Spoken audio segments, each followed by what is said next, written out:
नमस्ते दोस्तों, स्वागत है आप सभी का। तो अभी मैं हूँ बोधगया में। अगर आपने मेरा बोधगया का ट्रैवल ब्लॉग नहीं देखा है तो डिस्क्रिप्शन बॉक्स में मैं लिंक डाल दूँगा, आप वहाँ जाकर देख सकते हैं। तो बोधगया घूमने के बाद मैं गया आ गया था। यहाँ पर मैं विष्णुपद मंदिर और माँ मंगला गौरी शक्तिपीठ के दर्शन करूँगा। गया रेलवे स्टेशन से विष्णुपद मंदिर की दूरी करीब 3.5 से 4 किलोमीटर की है। आपको रेलवे स्टेशन के बाहर ही बैटरी रिक्शा खड़े हुए मिल जाएंगे जो आपको विष्णुपद मंदिर तक ले जाते हैं। बिहार के गया में भगवान विष्णु का प्राचीन और बहुत ही ऐतिहासिक मंदिर है जहां भगवान विष्णु के पदचिह्न मौजूद हैं। इस मंदिर में पितृपक्ष के दौरान लोग अपने परिवार के साथ अपने पूर्वजों का श्राद्ध कराने के लिए आते हैं। विष्णुपद मंदिर के पास आपको कई सारी मालाओं की, प्रसाद की, साज सजावट की चीज़ों की, पूजा सामग्री की दुकान देखने को मिल जाएगी और साथ ही साथ पीतल के बर्तनों की दुकान भी देखने को मिल जाएगी। विष्णुपद मंदिर में अंदर मोबाइल लेके जाना अलाउड नहीं है। आपको मोबाइल सामने बने हुए लॉकर रूम में रखना होता है। आप विष्णुपद मंदिर में अंदर जाने वाला मुख्य प्रवेश द्वार देख सकते हैं जो कि काफ़ी भव्य और रंगीन है। गया का विष्णुपद मंदिर सबसे प्राचीन मंदिरों में से एक है। फाल्गु नदी के तट पर स्थित विष्णुपद मंदिर भगवान विष्णु जी को समर्पित है। कहा जाता है कि विष्णुपद मंदिर वही स्थान है जहां भगवान विष्णु ने गयासुर के शरीर पर अपने पैर रखकर उसे दबाया था, जिससे चट्टानी सतह पर उनके पैरों की छाप रह गई थी। पौराणिक कथा के अनुसार गयासुर नाम के एक राक्षस ने घोर तपस्या के बाद वरदान प्राप्त किया था। वरदान के अनुसार जो कोई भी उनकी ओर देखता उसे मोक्ष की प्राप्ति हो जाती। इस वजह से कर्म और उसके प्रभाव की अवधारणा बेमानी होती जा रही थी। गयासुर को देखने से लोग आसानी से मोक्ष प्राप्त करने लगे, जो कि उचित नहीं था। भगवान विष्णु ने इस समस्या का समाधान करने के लिए गयासुर को पृथ्वी पर ढकेल दिया और उसे अपने पैरों से दबा दिया। गयासुर को दबाने के बाद भगवान विष्णु के पैर का निशान चट्टान पर रह गया, जिसे विष्णुपद मंदिर में स्थापित किया गया। ये मंदिर बिहार के गया जिले में फाल्गु नदी के तट पर स्थित है। गया को पिंडदान के लिए एक बहुत ही महत्वपूर्ण स्थान माना जाता है। यहाँ लोग अपने पितरों की मुक्ति के लिए पिंडदान करते हैं। लोग अपने प्रियजनों का पिंडदान करने के लिए विष्णुपद मंदिर में आते हैं। मंदिर में भगवान विष्णु के लगभग 40 सेंटीमीटर लंबे पद चिन्ह है, जिसे धर्मशिला के नाम से जाना जाता है, जो चांदी की प्लेटों से बने बेसिन से घिरा हुआ है। इस पद चिन्ह में विभिन्न प्रतीक हैं जो भगवान विष्णु के शंख, चक्र और गदा जैसे गुणों से जुड़े हैं। इसके अलावा मंदिर में भगवान नरसिंह और भगवान शिव जी का भी मंदिर है। पितृपक्ष के महीने में मंदिर परिसर में एक विशेष मेला लगता है। विष्णुपद मंदिर में दर्शन करने के बाद अब मैं देवघाट जा रहा था। देवघाट जाने के लिए आपको इन सकरी गलियों से होते हुए जाना होता है। रास्ते में आपको कई सारी प्रसाद की दुकानें, मालाओं की दुकानें और पीतल के बर्तनों की दुकानें देखने को मिलती हैं। यहाँ फाल्गु नदी के किनारे सोमेश्वर महादेव भी मंदिर बना हुआ है। यहाँ मंदिर के परिसर में लोग अपने पूर्वजों की मोक्ष की प्राप्ति के लिए पिंडदान भी कर रहे थे। यहाँ पर मुझे सबसे ज़्यादा जिस चीज़ ने आश्चर्यचकित किया वो थी यहाँ की फाल्गु नदी। मैं बोधगया से अभी गया घूमने के लिए आया था। बोधगया में पूरी फाल्गु नदी सूखी हुई है और यहाँ पर देवघाट में सामने आपको जितना पानी दिखाई दे रहा है, बस इतना ही पानी फाल्गु नदी में मुझे दिखाई दिया। बाकी पूरी फाल्गु नदी सूखी हुई थी। यहाँ के पंडितों और लोगों का कहना था कि सीता माता के श्राप के कारण फाल्गु नदी आज भी सूखी रहती है। फाल्गु नदी माता सीता के श्राप की कहानी ये है कि माता सीता ने राजा दशरथ के पिंडदान के लिए फाल्गु नदी, गाय और केतकी के फूल को श्राप दिया था, क्योंकि इन तीनों ने झूठ बोला था कि राजा दशरथ का पिंडदान नहीं हुआ है। इस श्राप के कारण फाल्गु नदी आज भी सूखी है। गायों को मनुष्यों का जूठन खाना पड़ता है और केतकी के फूलों को पूजा में नहीं चढ़ाया जाता है। केवल वट वृक्ष ने सत्य बोला और माता सीता के पिंडदान की सत्यता की गवाही दी। माता सीता ने सत्य बोलने वाले वट वृक्ष को दीर्घायु का वरदान दिया। देवघाट में कुछ देर रुकने के बाद अब मैं चल दिया वापस विष्णुपद मंदिर की तरफ, क्योंकि अब मुझे जाना था मंगला गौरी शक्तिपीठ मंदिर में दर्शन करने के लिए। विष्णुपद मंदिर में अंदर जाते ही आपको बहुत अलग ही एहसास होगा। मैं विष्णुपद मंदिर में अंदर करीब आधे से 1 घंटे तक रुका रहा, क्योंकि वहाँ का धार्मिक माहौल काफ़ी ज़्यादा अच्छा लगा मुझे, इसलिए मैंने थोड़ी देर बैठकर वहाँ पर ध्यान भी किया। और अब मैं माँ मंगला गौरी शक्तिपीठ में जाने के लिए आ गया। आपको सामने बने हुए प्रवेश द्वार से अंदर की ओर जाना होता है। विष्णुपद मंदिर से माँ मंगला गौरी मंदिर की दूरी करीब 2 किलोमीटर है, जबकि गया रेलवे स्टेशन से माँ मंगला गौरी मंदिर की दूरी करीब 4.5 किलोमीटर है, जो कि आप बैटरी रिक्शा से आ सकते हैं। यहाँ भस्मकूट पर्वत पर शक्तिपीठ माँ मंगला गौरी जी का मंदिर है। आपको प्रवेश द्वार से करीब 200 से 250 मीटर ऊपर चढ़ाई करते हुए जाना होता है। यहाँ पर बने हुए पतले रास्ते में अगल बगल में आपको काफ़ी सारी प्रसाद की, मालाओं की और पूजा करने की सामग्री का सामान मिल जाता है। मान्यता है इस मंदिर में आकर जो भी सच्चे मन से माँ की पूजा व अर्चना करते हैं, माँ उस भक्त पर खुश होकर उसकी मनोकामना को पूर्ण करती है। ऐसी मान्यता है कि यहाँ पूजा करने वाले किसी भी भक्त को माँ मंगला खाली हाथ नहीं भेजती है। यहाँ मंदिर में दिन भर काफ़ी संख्या में श्रद्धालुओं की भीड़ लगी रहती है।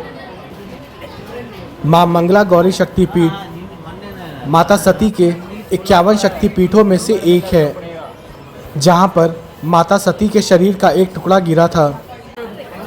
अब मैं मंदिर में अंदर जाने के लिए लाइन में लग गया था और धीरे धीरे श्रद्धालुओं की संख्या काफ़ी ज़्यादा बढ़ती जा रही थी। देवी माँ के इस मंदिर का उल्लेख पद्म पुराण, वायु पुराण और अग्नि पुराण के साथ देवी भागवत पुराण और मार्कंडेय पुराण समेत अन्य ग्रंथों में किया गया है। जानकारों की माने तो ये मंदिर 15वीं सदी का है और देवी सती का ये 51 शक्तिपीठों में से भी एक मंदिर माना जाता है। पालन पीठ के रूप में विराजमान माँ मंगला गौरी मंदिर में मंगलवार को विशेष पूजा की जाती है। धीरे धीरे लाइन आगे बढ़ती जा रही थी और मैं भी लाइन में आगे बढ़ता जा रहा था। यहाँ पर आप सामने चैनल का गेट देख सकते हैं। यहाँ से कुछ लोगों को अंदर मंदिर में दर्शन करने के लिए भेजा जाता है, उसके बाद चैनल को बंद कर दिया जाता है ताकि मंदिर में अंदर एकदम से भीड़ ना उमड़ पड़े। यहाँ जब मैं मंदिर में अंदर जाने के लिए लाइन में लगा हुआ था, तब मेरे आगे साउथ इंडिया से काफ़ी लोगों की एक टोली आई हुई थी, जिसमें करीब 35 से 40 लोग थे। ये लोग भी माँ मंगला गौरी मंदिर में दर्शन करने के लिए आए हुए थे।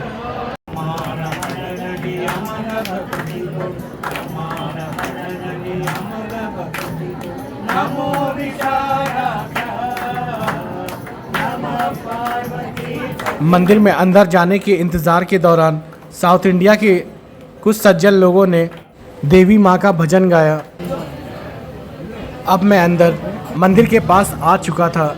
यहाँ पर मंदिर के चारों ओर केवल एक बार ही परिक्रमा की जाती है। यहाँ आप भक्तों की लाइन मंदिर के चारों तरफ लगी हुई देख सकते हैं। शारदीय नवरात्र के दौरान भस्मकूट पर्वत पर विराजमान माँ मंगला गौरी की पूजा के लिए देश के विभिन्न राज्यों से काफ़ी सारे भक्त पहुँचते हैं। इस दौरान यहाँ काफ़ी संख्या में भक्तों की भीड़ जुटती है। पौराणिक ग्रंथों के मुताबिक जब भगवान शिव माता सती का जला हुआ शरीर लेकर क्रोध में तीनों लोगों का भ्रमण कर रहे थे, उसी समय भगवान विष्णु ने अपने सुदर्शन चक्र से सती माता के शरीर के टुकड़े कर दिए थे। उसी समय माता सती का स्तन यहाँ गया के भस्मकूट पर्वत पर गिरा था। उसी दौरान ये स्थान पालन पीठ के रूप में विराजमान हो गया। माँ मंगला गौरी मंदिर के गर्भगृह में प्राचीन काल से अखंड ज्योति जल रही है। यही कारण है कि माता सती के दर्शन के लिए भक्तों की भारी भीड़ भी लगी रहती है। पहाड़ी पे विराजमान माता को परोपकार की देवी भी माना जाता है। देवी सती को समर्पित मंगला गौरी मंदिर महाशक्तिपीठ मंदिरों में से एक है। देश भर में 51 शक्तिपीठ है और इनमें से 4 को आदि शक्तिपीठ और 18 को महाशक्तिपीठ माना जाता है। मंगला गौरी मंदिर बिहार के गया में फल्गु नदी के तट पर स्थित है। ऐसा माना जाता है कि यहाँ भक्तों ने जो भी मनोकामनाएं मांगी है देवी ने उन्हें पूरा किया है। यहाँ मंदिर के परिसर में माँ काली, माँ दुर्गा, भगवान गणेश, भगवान हनुमान, भगवान शिव के मंदिर भी शामिल हैं।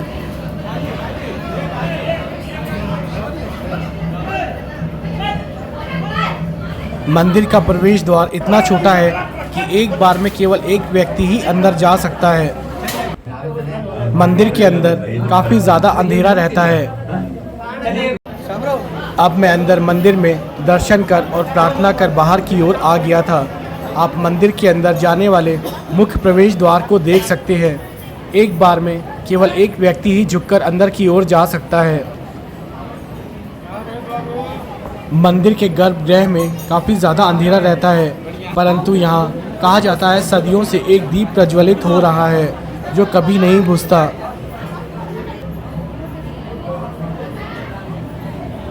माँ मंगला गौरी मंदिर गया में एक बहुत ही महत्वपूर्ण धार्मिक स्थल है जो देवी सती को समर्पित है। ये मंदिर भक्तों के लिए एक बहुत ही पवित्र स्थान है और यहाँ आने वाले भक्तों की हर मनोकामना पूरी होती है। और अब माँ मंगला गौरी मंदिर में दर्शन करने के बाद और प्रार्थना करने के बाद अब मुझे जाना था गया के रेलवे स्टेशन में। मैंने अपनी यात्रा की शुरुआत नालंदा से की थी। फिर नालंदा के बाद मैं राजगीर गया और फिर राजगीर के बाद मैं पटना साहिब गया। पटना साहिब के बाद मैं गया आकर बोधगया गया और अब बोधगया के बाद गया में आकर मैंने विष्णुपद मंदिर और माँ मंगला गौरी मंदिर में आकर दर्शन किए और प्रार्थना की। बिहार में मेरी कुछ जगहों की यात्रा काफ़ी अच्छी रही। आप सामने भगवान काल भैरव और भगवान महादेव शिव जी का मंदिर भी देख सकते हैं। मैं सुबह तड़के गया पहुंच गया था और उसके बाद मैं बोधगया के लिए निकल गया। सुबह 6 या 6:30 बजे के करीब मैं बोधगया पहुंचकर वहां की कुछ प्रसिद्ध जगहों को देखा और उसके बाद मैं आ गया गया पहुंचने के बाद सबसे पहले मैं विष्णुपद मंदिर गया। वहां पर जाकर कुछ वक्त बिताया और उसके बाद माँ मंगला गौरी मंदिर में आ गया दर्शन करने के लिए। यहाँ पर कुछ लेडीज़ देवी माँ के भजनों को गा रही थीं।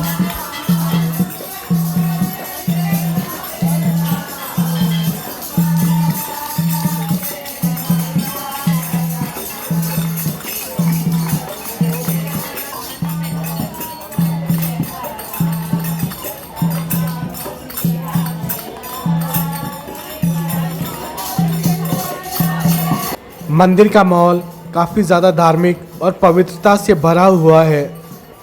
मैंने यहाँ पर एक अच्छा वक्त बिताया, माता जी को प्रणाम किया और अब मेरा यहाँ से जाने का वक्त था। अगर आप गया आ रहे हैं तो एक बार यहाँ पर विष्णुपद मंदिर और माँ मंगला गौरी शक्तिपीठ मंदिर में आकर दर्शन ज़रूर करें और उसके बाद आप बोधगया भी जा सकते हैं। वहाँ पर आपको महाबोधि मंदिर भी देखने को मिलेगा। और अब मैं यहाँ पर आ गया गया के रेलवे स्टेशन में और अब मुझे इंतज़ार है अपनी ट्रेन का। आशा है आप सभी लोगों को गया पर बना हुआ ये वीडियो पसंद आया हो।